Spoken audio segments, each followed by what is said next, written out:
Alright, let us talk about something absolutely unexpected that almost made it into Zootopia 2. And trust me, this is one of those moments where you have to ask, what was Disney planning? Because the sequel originally had a full 4-minute homage to The Silence of the Lambs. Yes, the same 1991 horror classic starring Anthony Hopkins as Hannibal Lecter, in a Disney movie, for families, with bunnies and foxes. Now, before you picture Judy Hopps interviewing Hannibal Lecter in a prison cell, let us break down what actually happened and why the directors eventually cut the entire sequence. And honestly, after hearing the story, you will understand exactly why they made that decision. So, Zootopia 2 is filled with Easter eggs from the start. We get a hilarious Ratatouille reference when a lion chef loses his hat, revealing that a tiny rat is actually doing the cooking. It is the kind of clever visual gag Disney loves to sneak in. But co-director Jared Bush revealed in an interview with Variety that the team originally wanted to go much bolder, much darker, and much more specific. Enter The Silence of the Lambs homage. The idea was simple in concept, but extreme in execution. Mayor Bellwether appears in Zootopia 2 as a prisoner, and the directors wanted to highlight her Hannibal Lecter energy. The moment Judy and Nick walk into the prison, Bellwether was supposed to recreate Lecter's iconic first meeting with Clarice Starling. Not just in tone, not just in framing, we are talking word for word, line for line, guard instructions included. A census taker once tried to test me. I ate his liver with some fava beans. Jared Bush explains that the scene originally lasted 4 full minutes, with characters repeating the exact dialogue from the 1991 movie. Even the guard saying, "All the way down the left, stay to the right," was part of it. It was a perfect recreation. But that was also the exact problem. About halfway through, the team realized something. Younger viewers had no idea what any of this was referencing. They were not connecting with it. They were not laughing. They were not understanding why the scene was suddenly clipped, slow, and eerie. They were probably wondering why the cute, colorful movie was suddenly acting like a psychological thriller.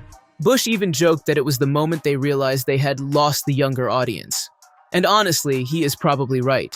While parents and adult fans would have enjoyed every second of the parody, kids would have been confused and bored. And losing kids, even temporarily, is the one thing a Disney animated movie cannot afford. You need pacing, energy, and constant engagement. A 4-minute horror homage is the complete opposite of that. So the team made the smart decision. They trimmed the entire gag down into something much more subtle. Instead of a full Silence of the Lambs recreation, we get a brief visual nod to the idea. Bellwether still gives off Hannibal Lecter vibes. She is still smug. She still escapes. But instead of a dark genius scheme like Lecter's escape, she gets freed by accident because Nick Wilde mistakenly lets all the prisoners out, and then she is immediately caught in the post-credits scene. It keeps the tone light and funny. This smaller version works much better for a family audience. It keeps adults entertained with the reference while avoiding a scene that would have slowed down the film and confused younger viewers. It's a real proud day for us little guys. Bellwether, make room, will you? Come on. What makes this even more interesting is that Zootopia 2 is not shy about including horror references. The Shining gets even bigger moments. Linksley Manor clearly pays homage to the Overlook Hotel. The maze behind it mirrors the hedge maze, and we even get Pawbert as a Jack Nicholson stand-in. So the movie has no issue playing with horror imagery. It just needed to make sure those references stayed quick, fun, and understandable. And it seems that balance was exactly what audiences responded to. Zootopia 2 has a 91% critical score and a 95% audience score. Reviewers are calling it a tightly woven mystery filled with humor and heart.